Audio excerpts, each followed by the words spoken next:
stems from a theological project, but it also possesses the capacity to absorb, deploy class antagonisms. However, class is only randomly integrated with community concerns. The second point that needs to be made is that the reform movements are not fully a product of colonialism. Although I must hasten to add that Barbara Metcalfe's observation that reform movements arose from an ulema who felt threatened by the ascendancy of the British and the introduction of a new legal system is an important one to consider. Nevertheless, it is true that colonialism provided the conditions of flourishing, but the movement got its shape from elsewhere. Before I transit to a consideration of community formations and mature colonialism, let me briefly mention the spate of communal riots that took place, that is Hindu-Muslim riots, that took place in early 19th century in northern India. Here, an interesting phenomenon took place. The upswing in urban trading activity produced upwardly mobile commercial classes who happened to be dominantly Hindu. Having acquired wealth, they looked to getting a higher civic standing. This they did by sponsoring new religious processions that would wind down the important parts of the city. But these processions disturbed the accepted norms and informal regulations of civic relationship between Hindus and Muslims.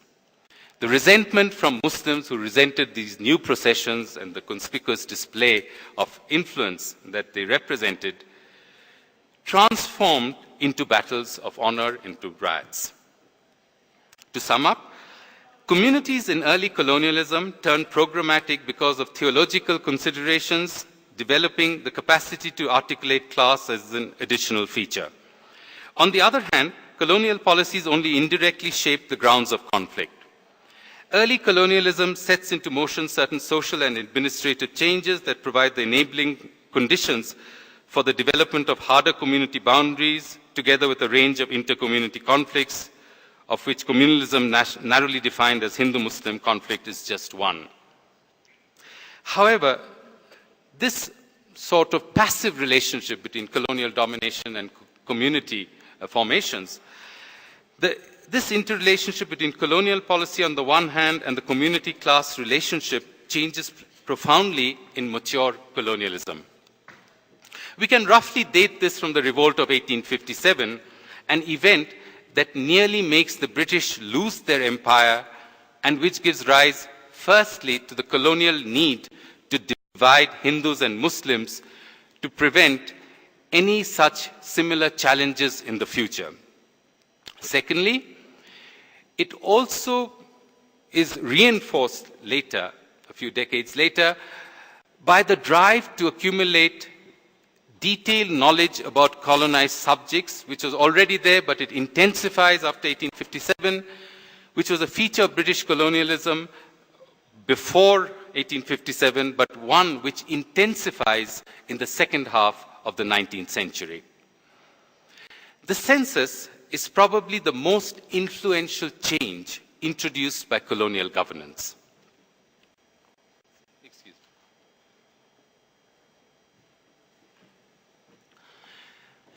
Many historians have worked on its effects. Census is, of course, a product of this new attempt, this new drive to accumulate knowledges, closely observed knowledges of Indian society. Many historians have worked on the effects of the census, such as Kenneth Jones, Bernard Cohn, Sudipta Kaviraj, Gyanendra Pandey, among others. The most important outcome that the scholarship has had is to recognize the emergence of what Kaviraj calls enumerated communities, ones that are counted and given a fixity that whole numbers possess, and hence becomes completely and absolutely separable from other communities. What, however, has not been stressed by these scholars is also the competitive structure of the census. Census tables are organized in the way that the tables show every 10 years when census returns are put together. Hindu and Muslim population growth rates and growth figures placed side by side. Now, this visual display encourages a constant and continuous comparison between the relative decline of Hindu numbers in relationship to Muslim rise in relationship to the rise in the numbers of Muslims.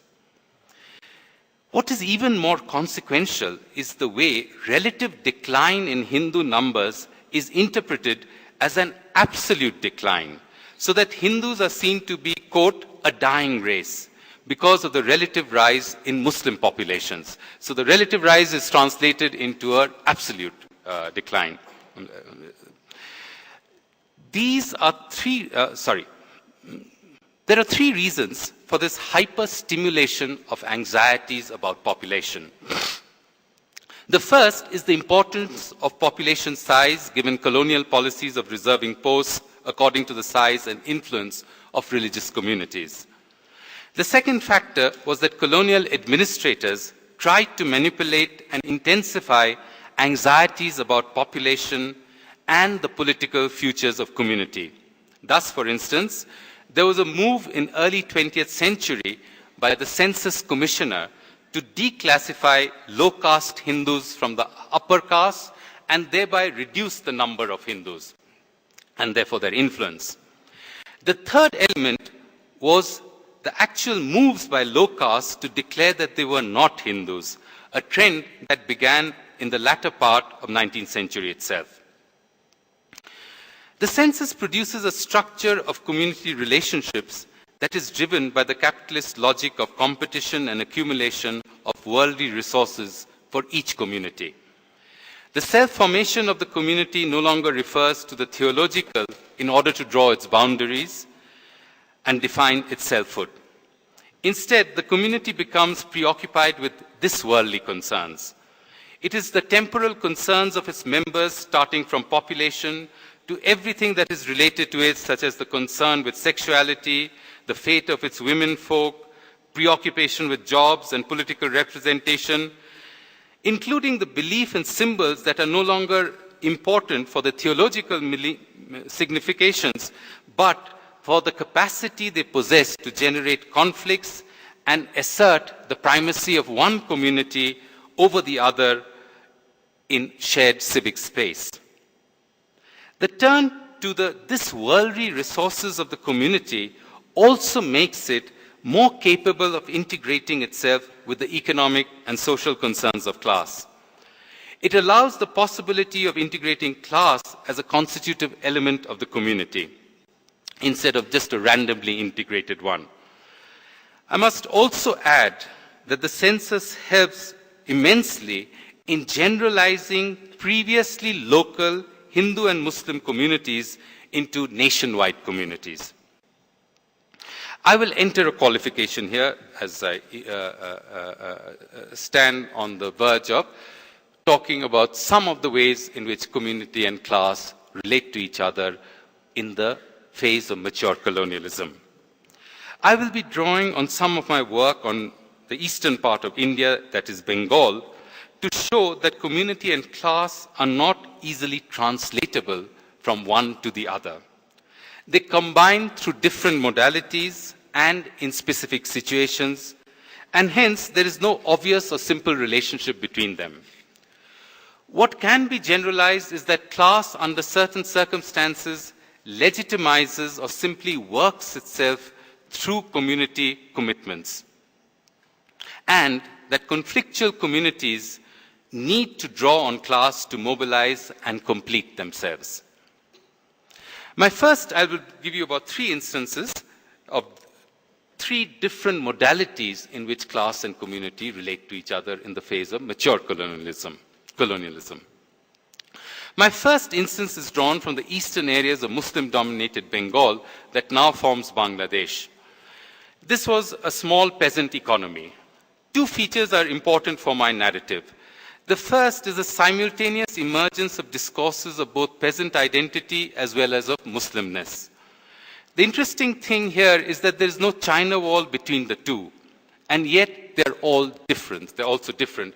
I'm referring here to a whole body of texts that were produced by local Muslim intelligentsia, peasant intelligentsia from villages and small towns in early 20th century. Peasant identity is most often described as Muslim peasant identity.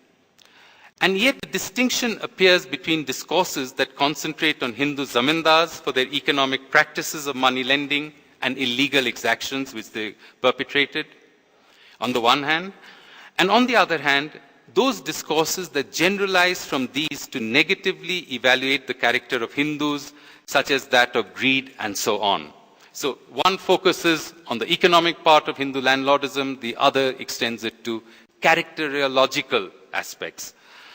Further, the first kind of discourse is nothing against the low-caste Hindus, while the second kind makes no substantial distinctions between upper class and low class as targets of criticism.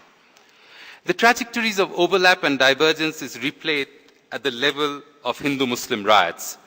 Many of the riots combine class actions such as the mixing of grain of Hindu landlords with communal actions such as the reading of the Kalma and enforced conversion of ordinary Hindus. The discourse of community and class retain their distinctiveness in a condition where conflictual discourses and mobilizations around Muslimness draw upon and reorient class interests. I draw the second instance, the second kind of modality, from the sustained upper caste Hindu mobilization, upper caste class, because upper caste and class more or less coincided, especially in Bengal and in most parts of the country, in the 1920s around the fear that Muslims were abducting Hindu women. This was a very powerful campaign, and I should add, a fairly fictitious campaign as well. It was a very powerful campaign nevertheless. It played a big role in cancelling an agreement by certain Hindu and Muslim leaders through which the Muslim majority in Bengal was assured that it would be given a larger number of representatives in politics and administration than Hindus in the future state of independence. So there was a correlation between majority population and representation. Now this agreement, which was made between Hindu and Muslim leaders, alarmed the Hindu middle class that dominated the services and professions.